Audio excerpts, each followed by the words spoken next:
The Teachings of Zoroaster, by S. A. Kapadia, 1905, at Sacred Texts. Com. The Wisdom of the East series edited by L. Cranmer buying Dr. S. A. Kapadia. The Teachings of Zoroaster. And the Philosophy of the Parsi Religion. The sun, the moon, the stars, the seas, the hills and the plains are not these, O soul, the vision of him who reigns? Tennyson. P. 4. Wisdom of the East. The Teachings of Zoroaster and the Philosophy of the Parsi Religion. By S. A. Kapadia, M.D. L.R.C.P. Barrister A.T. Law's Inner Temple. Lecturer at the London University College, late lecturer on Materia Medica and Pharmacology at the Zenana Medical College, London. Oriental Secretary of the Northbrook Society, London. Etc., etc., etc.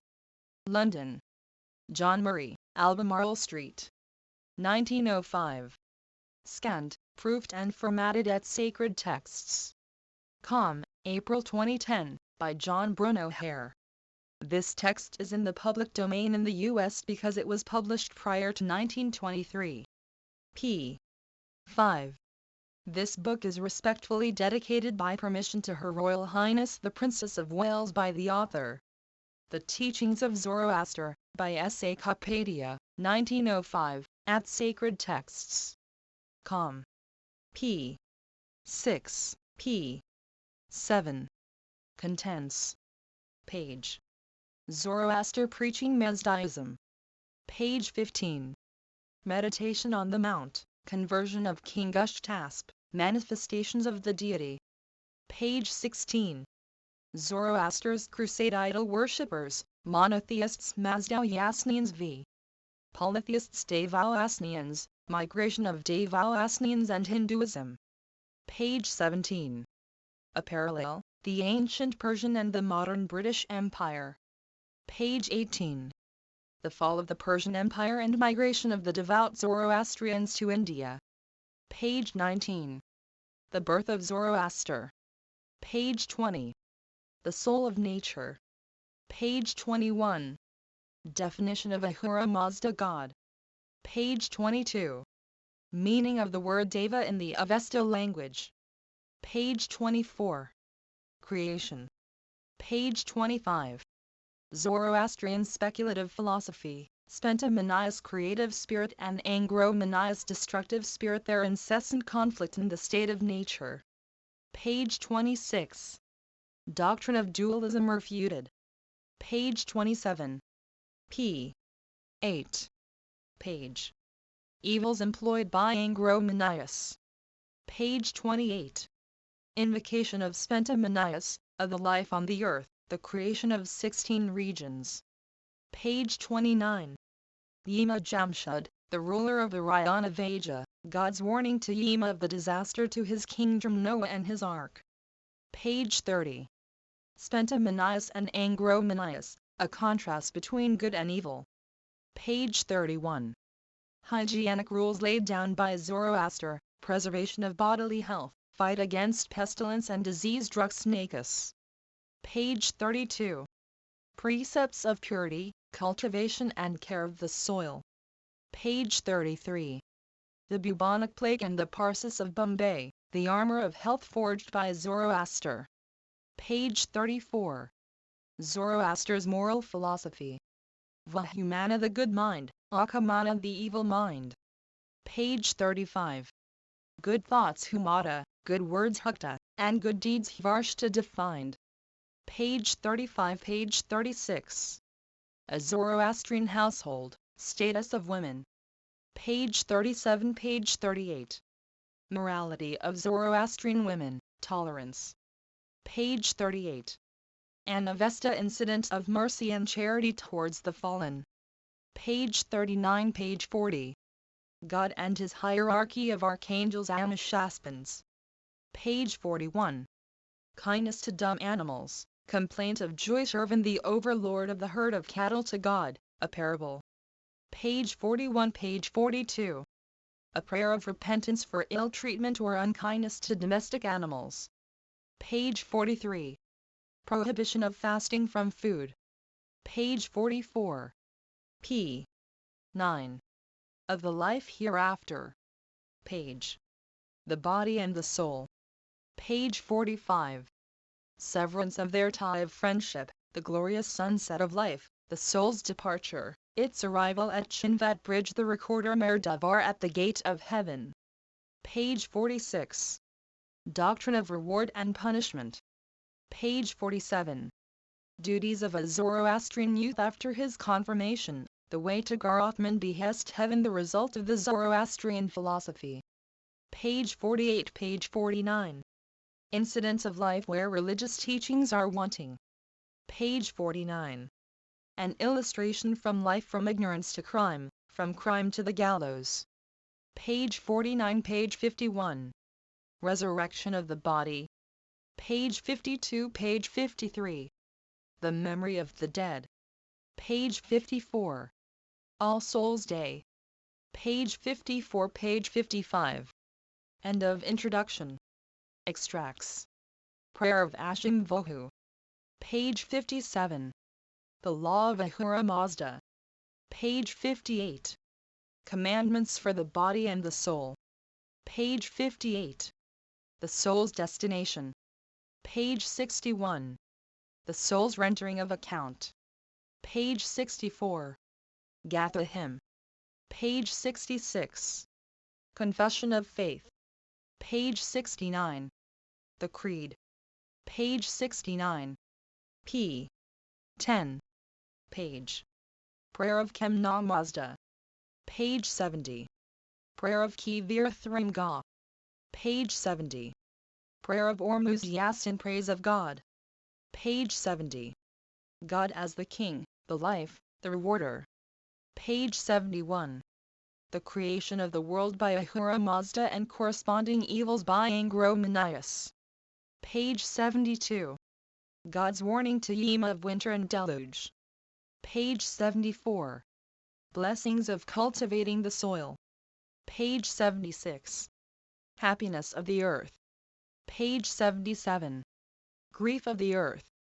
Page 77. Cultivation of land where a corpse is found. Page 78. Purification of water defiled by a corpse. Page 78. Religious education. Page 79. Reward for the pious.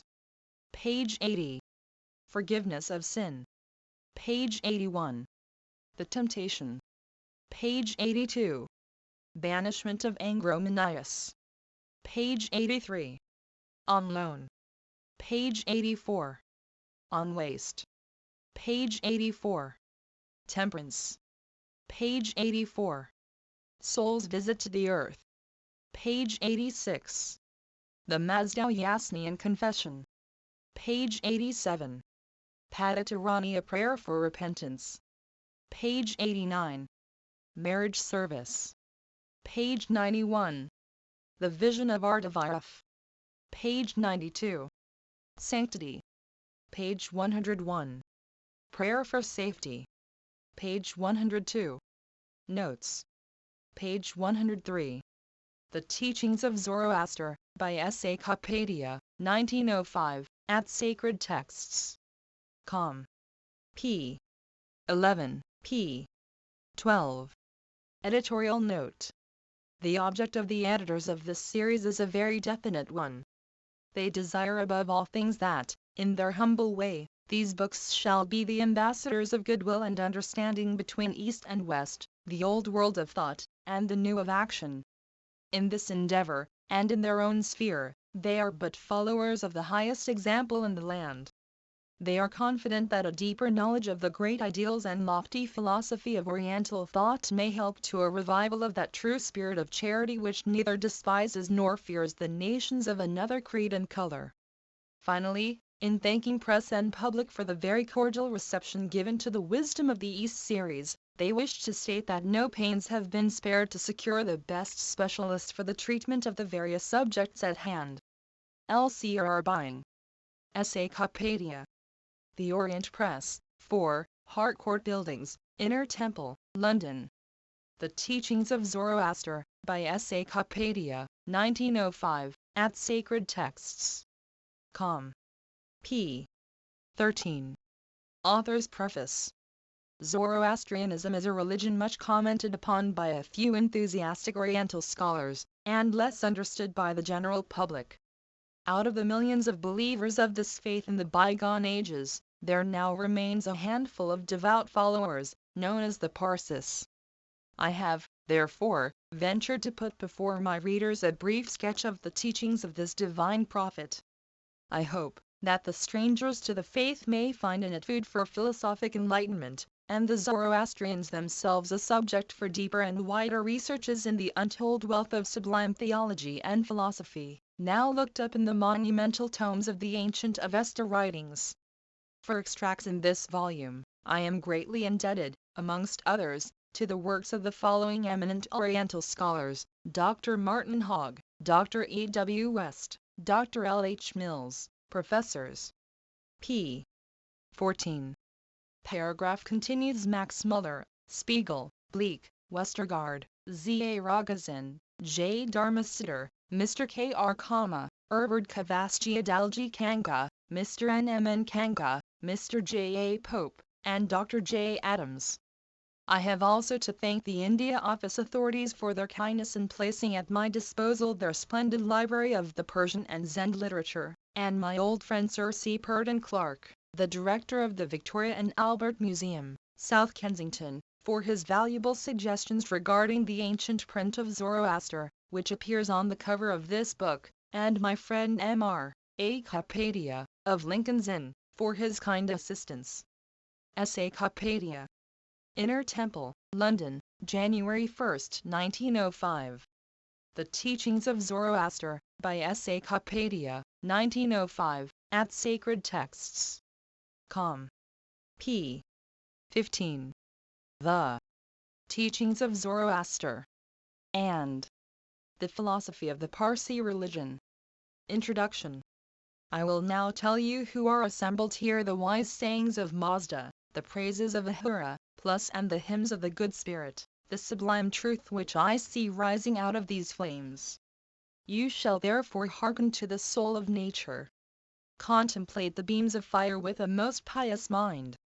Every one, both men and women, ought today to choose his dread. Ye offspring of renowned ancestors, awake to agree with us.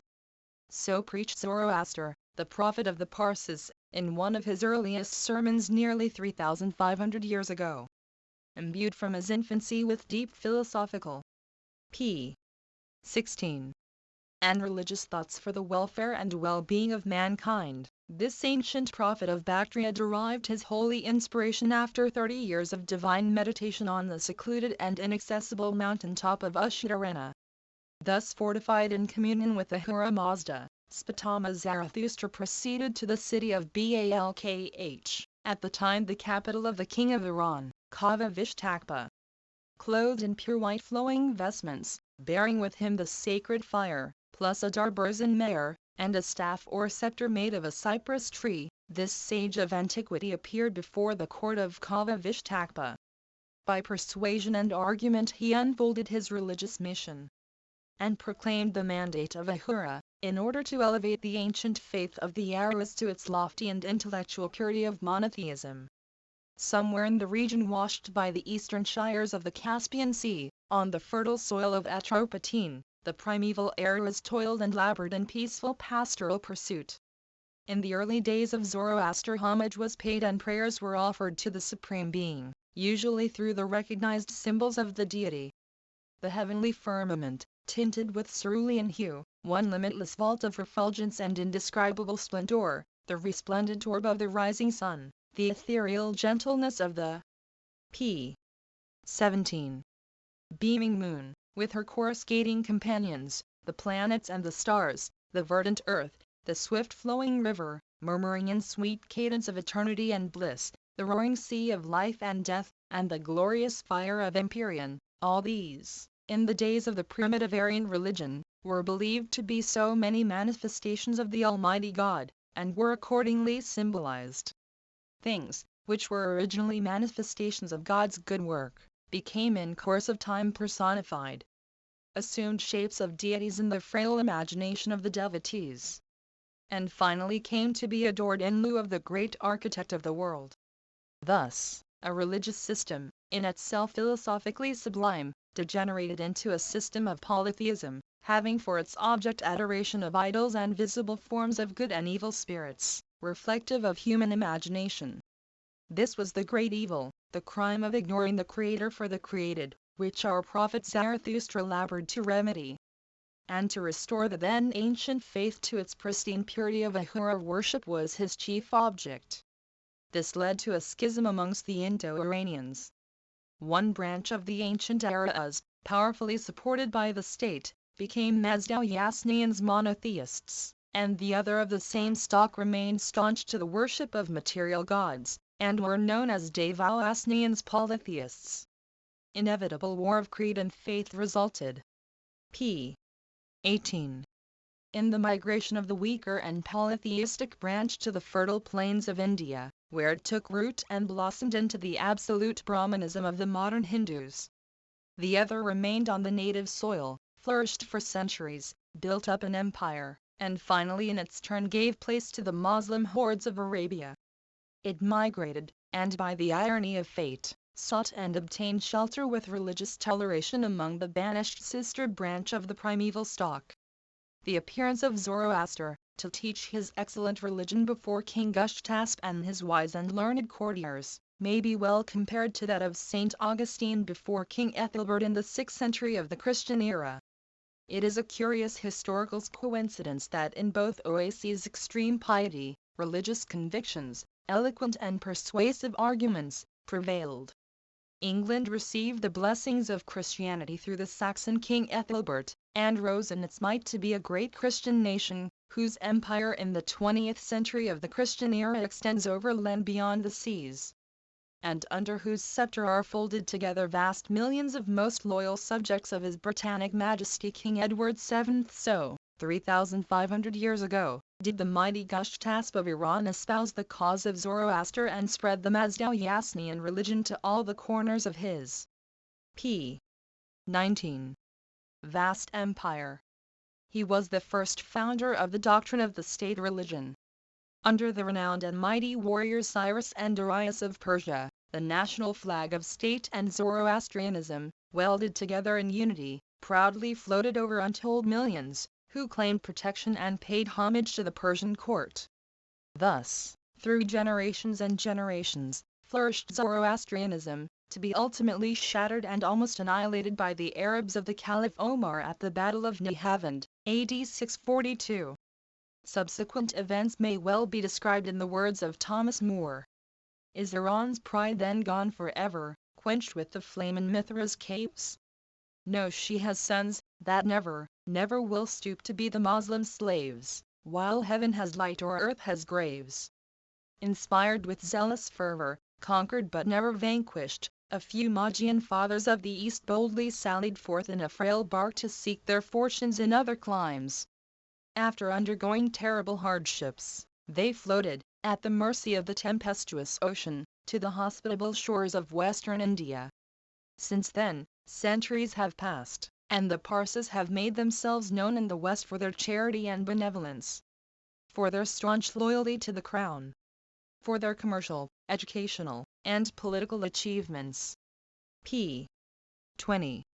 I have often wondered what powerful influence, what intrinsic philosophy, what imperceptible charm of thought and theology have been at work to endear Zoroastrianism to the heart of the modern Parsis, devoid as it is of the powerful support of the state.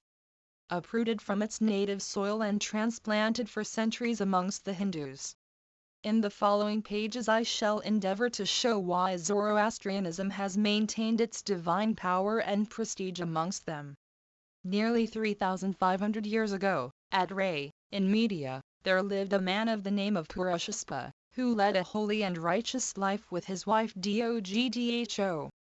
It is related of this holy man, on the authority of the 9th chapter of the Yajna, that, being desirous of perpetuating his posterity, he prepared a religious ceremony as a thanksgiving to the Almighty, and solemnly prayed for the favor of a child. This worthy man's prayers were duly answered, and a son was born to him, who labored amongst our primitive forefathers for the amelioration of mankind and their deliverance from the everlasting ruin. His mission was prior to the advent of Buddhism, Christianity, and Islam. He left behind him, written in letters of golden fire, in the history of the world, his illustrious name, Zarathustra, as a permanent landmark and everlasting beacon for the welfare of the p. 21. Body and the guidance of the soul in its passage from the known to the unknown. O Maker of the material world! To what greatness, goodness, and fairness can this Deva-destroying teaching monotheism of Zoroaster be compared? The answer came. As high as heaven is above the earth, which it encompasses, so high above all other utterances the law of Mazdaism stands. You shall therefore hearken to the soul of nature. I shall now explain the theology and moral philosophy of the religion of Zoroaster. It is purely a monotheistic religion, based on the worship and adoration of Ahura Mazda, the all-knowing Lord. It teaches 1. Of the life on the earth. 2. Of the life hereafter. 3. Of immortality of the soul and the resurrection of the body. Briefly, it teaches and develops the noblest instinct of mankind, viz., as Zoroaster himself has termed it, the soul of nature. In the word picture of the solemn chants of the Gathas of the Zoroastrian religion, a notion of God of all the universe is convincingly interwoven. p. 22. Paragraph continues. He, to whom no form, shape, or color is attributed, stands alone, omni-unique, the nature of infinite perfection. It is not given to mortals of finite mind to define him, the most just, the most benevolent, the most merciful. He is one, who dwells in boundless space, clothed in the most resplendent and illumined glory of inscrutable nature. In Kurdavesta, the prayer book of the Parsis, God describes all his attributes, in the following words. I am the keeper. I am the creator and the maintainer. I am the discerner. I am the most beneficent spirit. My name is the best hour of health. The priest. Ahura the Lord. Mazda the all-knowing. The holy. The glorious. The far-seeing. The protector. The well-wisher. The creator. The producer of prosperity. The king who rules at his will. One who does not deceive. He who is not deceived. He who destroys malice. He who conquers everything. He who has shaped everything. All-wheel. Full-wheel. Master of wheel. He who can benefit at his wish. The beneficent one. The energetic one. Holiness. The great one. The best of sovereigns. The wise one. He is the light and source of light. He is the wisdom and intellect. He is in possession of all good things, spiritual and worldly, such as p. 23. Good mind Vahumano, immortality immerited, health Horvatad, the best truth Ashavahista, devotion and piety Armadi, and abundance of every earthly good Sathravarya. All these gifts he grants to the righteous man who is upright in thoughts, words, and deeds. As the ruler of the whole universe, he not only rewards the good, but he is a punisher of the wicked at the same time. In the Zoroastrian liturgy Yajna-I, Zarathustra describes God as 1. The creator Ahura Mazda, the brilliant, majestic, greatest, best, most beautiful. 4. Who created us, who formed us, who keeps us, the holiest among the heavenly. Plus. The scope of this work does not permit me to discuss comparative theology. But this I will say, that ancient as the Zoroastrian religion is, no more comprehensive, lucid, and intelligible definition of the great creative cause can be found in any religious books of the modern religions. It is worthy of note that Milton, who wrote nearly 2,500 years after Zoroaster, had grasped the true spirit of the Zoroastrian ideal of God. p. 24.